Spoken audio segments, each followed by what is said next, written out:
I'm Legacy Moon, and this is True Crime and Mysteries. Welcome back to all of my current subscribers, and welcome to all my visitors and guests.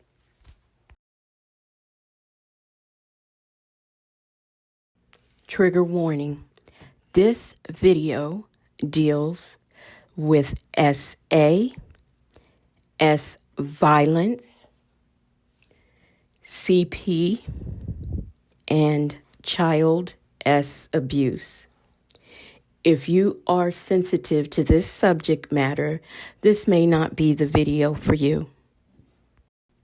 If you or someone you love has been a victim of any type of abuse, please call one of the following numbers. The SA hotline is 1-800-656-4673. Human trafficking hotline 1-888-373-7888. And the National Center for Missing and Exploited Children 1-800-843-5678.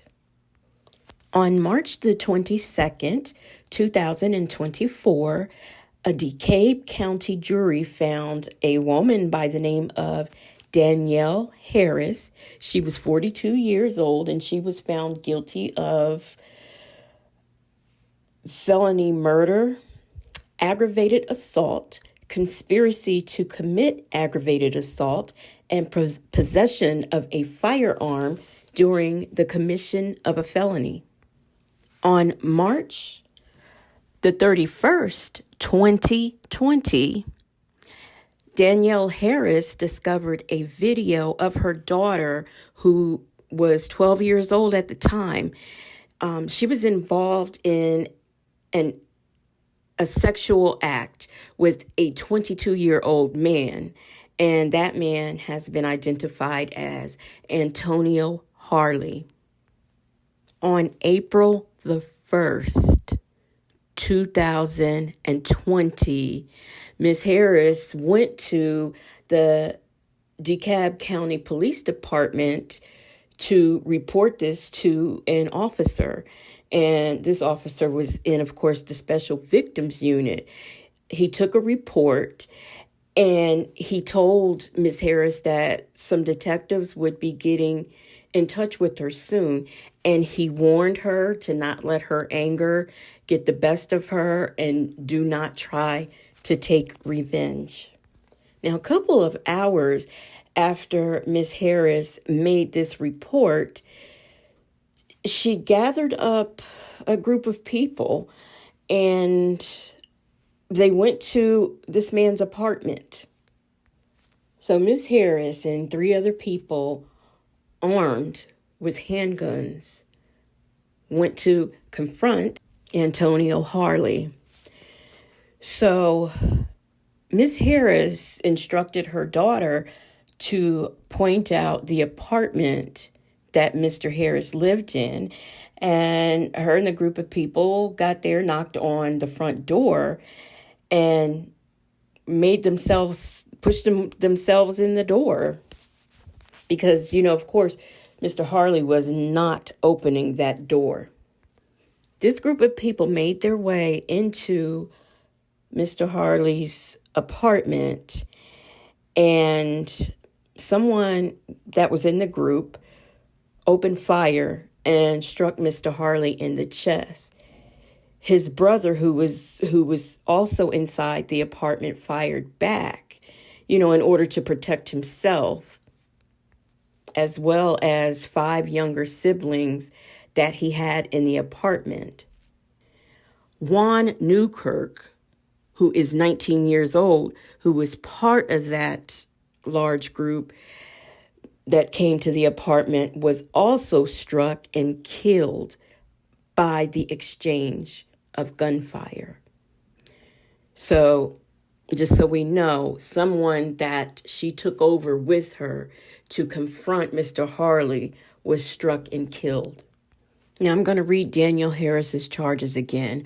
Her charges were felony murder, aggravated assault, conspiracy to commit aggravated assault, and possession of a firearm during the commission of a felony.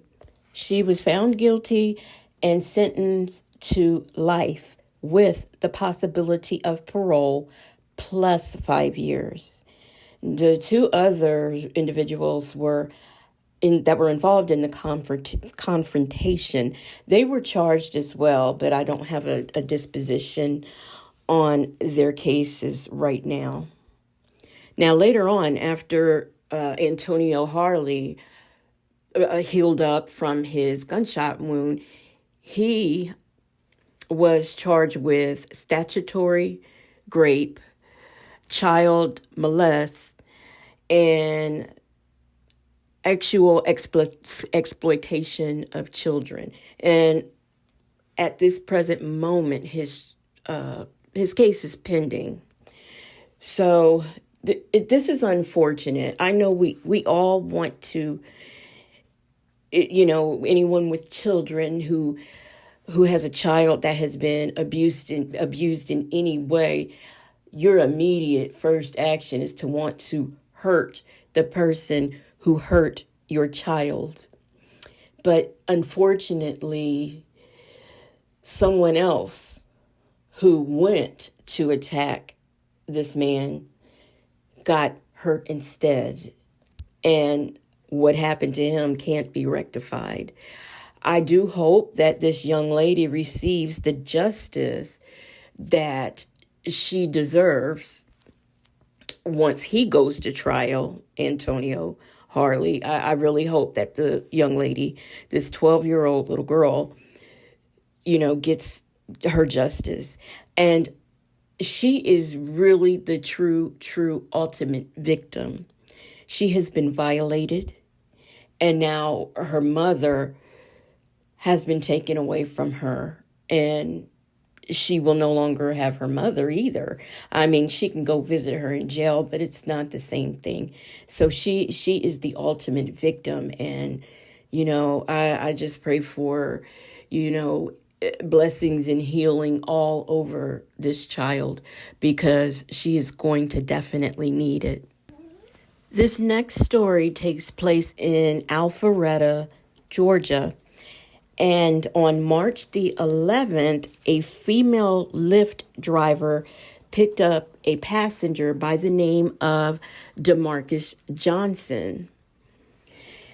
Mr. Johnson has been accused of giving the woman a sedative, stealing her car, kidnapping, and essaying her. The victim woke up in a hotel room she was unfamiliar with, had no idea how she got there, and her car was gone, so she contacted the police. While she was giving Mr. Marcus Johnson a ride, the two of them connected. They hit it off, and they decided to go out for drinks together. The two went, had drinks, and after that, the victim doesn't remember anything past going to the bar and getting drinks.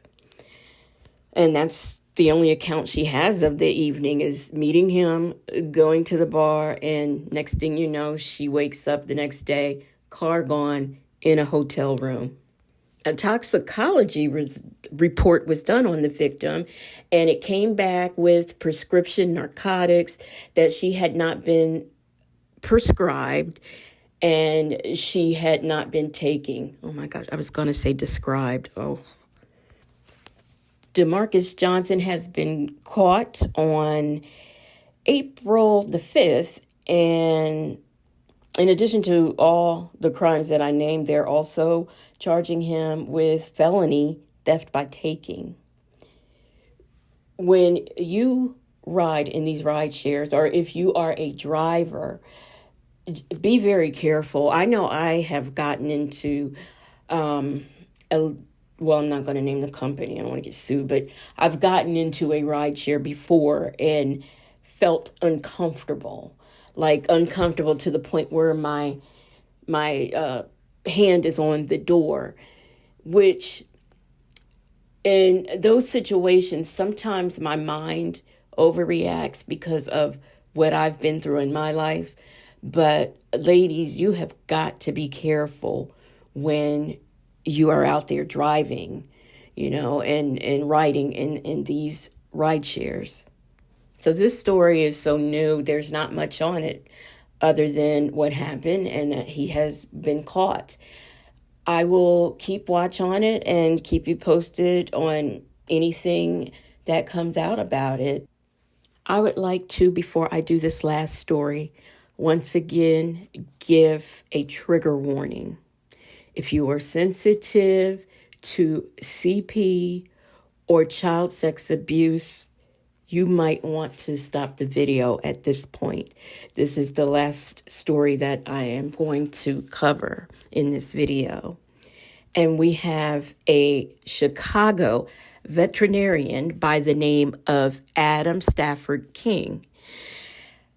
He is a veterinarian ophthalmologist, and he has been charged with knowingly distributing CP. In addition to being this veterinarian ophthalmologist, he is also a judge of dog shows, and he is a judge of the Westminster Kennel Club dog show. And in addition to that, he also breeds and shows Havanese dogs. This man has a very good resume, very, distinguished and esteemed. He has pled not guilty to these CP charges, and his lawyer had made a statement basically saying he pled not guilty because he's not guilty, and they are committed to fighting these charges in court until his name is clear, and they look forward to a swift trial to demonstrate his innocence. Now, here's what happened.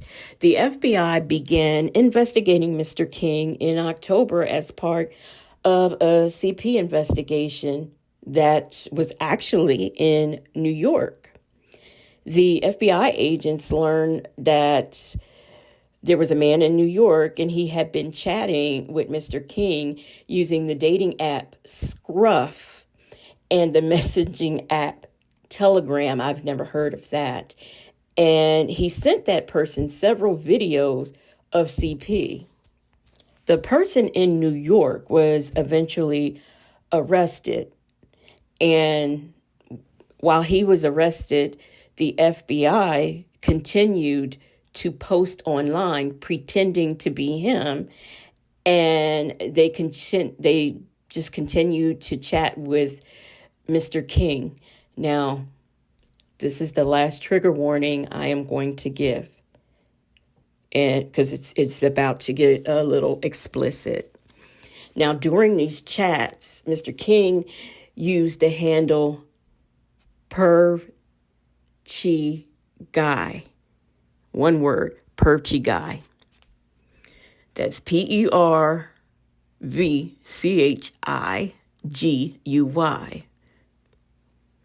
I don't know why he didn't just use pervert, but anyway. And he wrote that he prefers children age 10.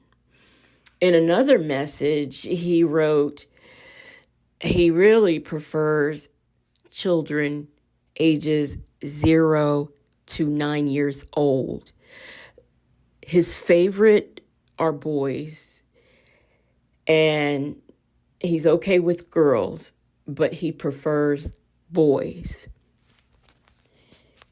He also allegedly sent the person in New York several videos of CP, which included at least 3 different videos of men essaying preteen boys.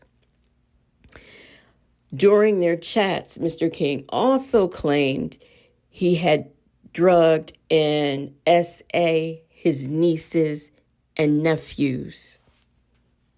He wrote, I generally use Benadryl, nothing that it provides a wide for a wide safety margin and is easy, claiming it generally takes 30 to 45 minutes. And he says, I usually double an adult dose according to the charges.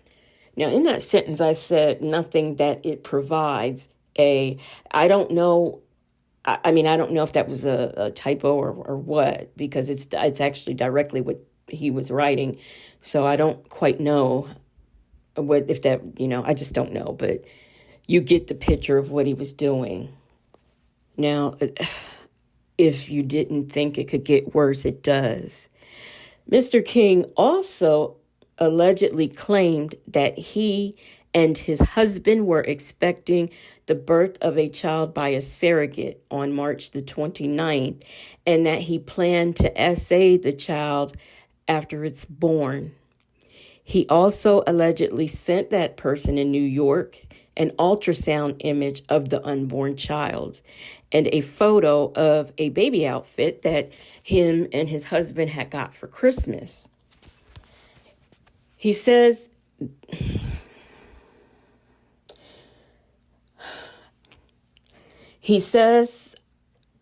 I do have the idea of inviting a buddy over when I have my boy. Just has to be someone I can trust, obviously. And so he wanted to invite friends over to take advantage of his infant that he will be getting.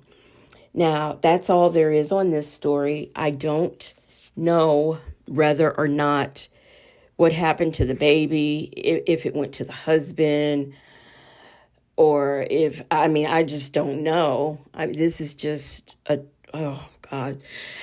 And also during the hearing, his father, his brother, and a cousin testified they are very disturbed. They are shocked, and they're pretty much distancing themselves from him. So you've got the father, the husband, and a cousin who are like, mm-mm. And I'm assuming that right now investigators are also investigating the claims that he made on essaying his nieces and nephews. Oh, I want to say something so bad, but I'm not going to do it. I'm going to keep it cute. So this is all I have for you. Some very sad and disturbing things. There are some very disturbing people out there. Everyone be safe and make sure that you keep your children safe. If you were able to make it to the end of this video, I thank you and I appreciate you. My name is Legacy Moon, and if you are not subscribed, what are you waiting for? And don't forget to thumbs up the video.